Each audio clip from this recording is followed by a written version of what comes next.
पाकिस्तान और सऊदी अरब के मुआहिदे ने मशरक और मगरब में खदशात पैदा कर दिए हैं। कतर पर हमले के बाद सऊदी अरब का अमेरिका पर एतमाद कम हो गया है। इंसाफ के दरवाजे बंद और मेरा कमरा पिंजरा बना दिया गया है। राना सनाउल्लाह और बिलावल भुट्टो जरदारी आमने सामने आ चुके हैं। अस्सलाम वालेकुम नाजरीन, मैं हूं फाहद हमदानी। आपको डिजिटल प्लेटफॉर्म पर खुश आमदीद कहते हैं। इंटरनेशनल न्यूज़ से व्लॉग का बाकायदा आगाज़ करेंगे और सबसे पहले हम जनाब बात करेंगे पाकिस्तान और सऊदी अरब के दरमियान जो डिफेंस पैक्ट हुआ है उसकी थोड़ा सा हम उसका रिकैप कर लेते हैं। वाज़ेह रहे कि गुज़श्ता रोज़ सऊदी वली अहद मोहम्मद बिन सलमान और वज़ीर आज़म शहबाज शरीफ ने पाकिस्तान और सऊदी अरब के माबैन स्ट्रेटेजिक बाहमी दिफाई मुआहदे SMDA मुआहदे पर दस्तखत कर दिए हैं। इस मुआहदे की शिकों के तहत किसी भी मुल्क पर बैरूनी मुसल्लह हमला दोनों ममालिक पर हमला तसव्वुर होगा। मुआहदे पर दस्तखत दोनों ममालिक के गहरे दो तरफा ताल्लुकात और सिक्योरिटी ताउन की तौसीक है। अब ये हमने छोटा सा हमने शुरू में ही इंस्टेंट आपके सामने हमने उसका रिकैप कर दिया है कि इसका मतलब क्या है। जो SMDA strategic mutual defence agreement है कि एक मुल्क पर जो हमला होगा वो दूसरे मुल्क पर हमला तसव्वुर होगा। इसी तरह ये जिस तरह नेटो में है आर्टिकल 6 है उनका, उसके मुताबिक ये है कि किसी एक नेटो मेंबर कंट्री पर हमला जो होगा बाकी जो मेंबर्स होंगे उस पर भी हमला तसव्वुर होगा और उस एक मेंबर को वो करने के लिए, प्रोटेक्ट करने के लिए, उसका दिफा करने के लिए बाकी जो होंगे वो सामने आ जाएंगे। ये उसी तरह का एक जनाब एग्रीमेंट हुआ है। आगे बढ़ते हैं। अब हमने बेसिकली आज के इसके व्लॉग में हमने ये देखना है कि मशरक और मगरब से किस तरह के रिस्पांस सामने आ रहे हैं। मगरब की तरफ से जो रिस्पांस सामने आया है पहले वो हम आपके सामने रखते हैं, फिर हम मशरक का रुख करते हैं। मशरक में डेफिनेटली इंडिया की तरफ से रिस्पांस आया है, एक ऑफिशियल रिस्पांस है और एक डिजिटल मीडिया की एक वो है फिगर है, उनका रिस्पांस हम आपके सामने रखेंगे।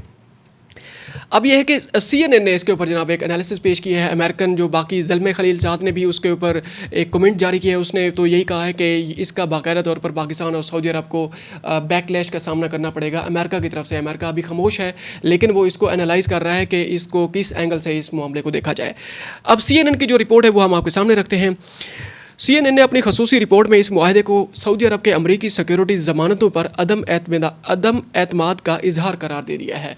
अदम एतमाद उसने वो किया है जनाब, डिक्लेयर कर दिया है कि जनाब ये सिक्योरिटी की जो ज़मानतें हैं बादशाहतों के लिए बेसिकली। CNN की रिपोर्ट में बताया गया कि बुध को सऊदी दारुल हुकूमत रियाज़ में पाकिस्तान और सऊदी अरब के दरमियान तय पाने वाले दिफाई मुआहदा सिर्फ दो ममालिक के दरमियान दिफाई इत्तेहाद का इजहार नहीं बल्कि इस खित्ते में अरब बादशाहतों का अमरीकी सिक्योरिटी ज़मानतों पर अदम एतमाद की भी एक अलामत है। इसराइल ने जब कतर पर हमला किया है जिस तरीके से एक लिप सर्विस के ज़रिए ही बस उसकी मजम्मत की गई है अमेरिका की तरफ से, बल्कि उनके जो वज़ीर ख़ारजा हैं मार्को रूबियो वो तो इसराइल गए हैं बाकायदा तौर पर इजहार यकजहती के लिए नेतन्याहू से मिलने के लिए इसी हमले के बाद स्पेशली। अमरीकी टीवी ने इस हवाले से अगरचे सऊदी हुकाम का ये मौक़िफ़ शामिल किया है कि मज़कूरा मुआहदा किसी ताज़ा वाक़े का नतीजा नहीं है बल्कि बरसों की सिफारतकारी और मुज़ाकरात का नतीजा है।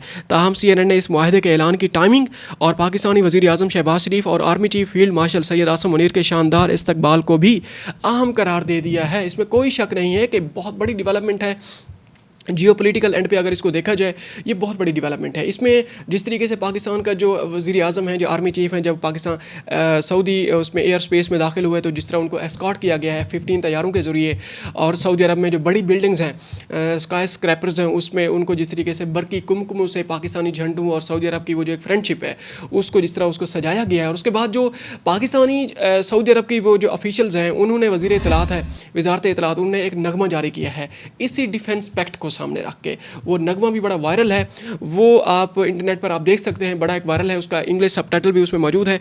अब ये जनाब उसमें आया है, इसमें यही जो बातें सामने आ रही हैं कि जनाब कतर पर हमले के बाद जो गल्फ़ मोनार्कीज़ हैं वो बड़ा इनसिक्योर हो गई हैं। अब उनका अमेरिका पर वो नहीं रहा जनाब, एतमाद नहीं रहा, इसी वजह से उन्होंने पाकिस्तान का रुख किया है।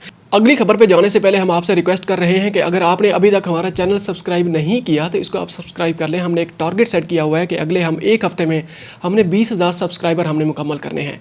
थैंक यू वेरी मच, आपका बहुत ज़्यादा शुक्रगुजार रहेंगे हम। अब जनाब हम मशरक़ का रुख करते हैं। मशरक़ में इंडिया की तरफ से जनाब एक बयान सामने आया है। इंडिया में जो ऑफिशियल बयान सामने आया है वो तो बड़ा एक बैलेंस्ड था, लेकिन आगे जो डिजिटल जो फिगर है उन्होंने जो बयान सामने रखा है वो हम आपके सामने बाद में रखते हैं। तर्जमान भारतीय वजारत खारजा रणधीर जायसवाल ने सोशल मीडिया साइट एक्स पर जारी बयान में कहा है कि भारतीय हुकूमत सऊदी अरब और पाकिस्तान के दरमियान इस पेशरफ्त से आगाह थी। दोनों ममालिक के दरमियान दिफाई मुआहदे पर दस्तखत की रिपोर्ट्स देखी गई हैं। रणधीर जायसवाल ने कहा कि हुकूमत अपनी कौमी सलामती के साथ साथ खित्ते और आलमी इस्तेहकाम पर इस मुआहदे के असरात का जायज़ा लेगी और भारत अपनी कौमी सलामती और मफादात के तहफ़्फ़ुज़ के लिए पुरअज़्म है। इंडिया को कोई ख़तरा नहीं है, क्योंकि गल्फ़ कंट्रीज़ में इंडिया की जो इकानमी है, जो इंडिया की जो स्टैंडिंग है, बड़ी मजबूत है। इसमें कोई शक नहीं है कि UAE प्रॉपर इंडिया की तरफ टिल्टेड है, सऊदी अरब भी इंडिया की तरफ टिल्टेड है। बहुत बड़ी उनकी इन्वेस्टमेंट है, 50 to 60 बिलियन डॉलर्स की, इससे भी बल्कि ज़्यादा इन्वेस्टमेंट है दोनों ममालिक की मिला जुला के। बाकी जो गल्फ़ कंट्रीज़ हैं उनकी भी इंडिया की तरफ काफ़ी ज़्यादा वो है, लेकिन कोई इसमें कोई इनसिक्योरिटी नहीं है। इंडिया और गल्फ़ कंट्रीज़ के जो रिलेशंस हैं, इस पैक्ट के बाद, इस मुआहदे के बाद उसके ऊपर कोई असरात सामने नहीं आएंगे। और ये है कि अब डिजिटल मीडिया का एक बयान सामने आया है। डिजिटल मीडिया की एक पर्सनैलिटी है मेजर गौरव आर्या, उन्होंने जनाब इसको तो बाकायदा तौर पर मुस्लिम नेटो का उन्होंने नाम दे दिया है और उन्होंने कहा है कि Pakistan Muslim NATO is India's the target. क्या ये अगला टारगेट इंडिया है? मुस्लिम नेटो जब ये बना रहे हैं कि टारगेट इंडिया को टारगेट करेंगे, ऐसा कुछ नहीं है।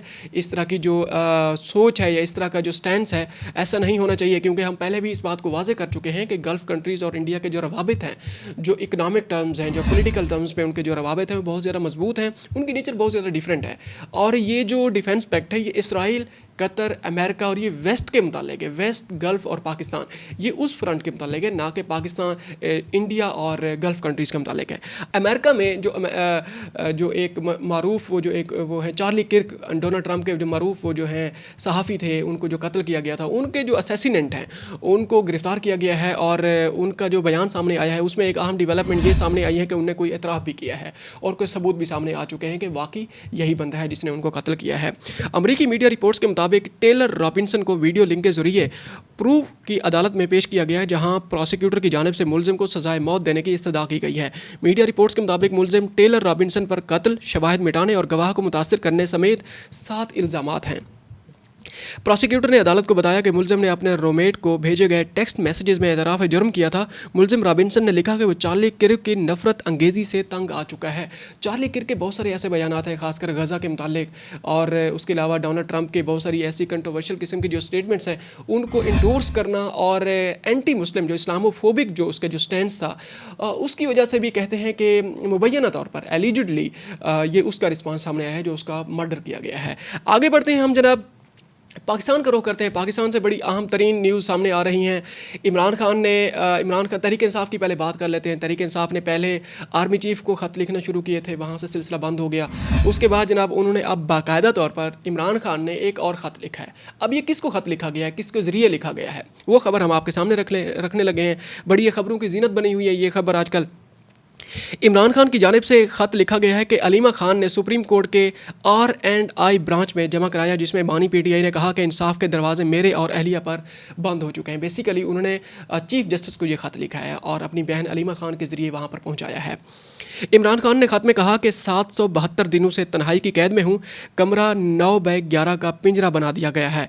300 से ज़ायद सियासी मुकदमात कायम किए गए। पाकिस्तान की तारीख में ऐसी मिसाल नहीं मिलती।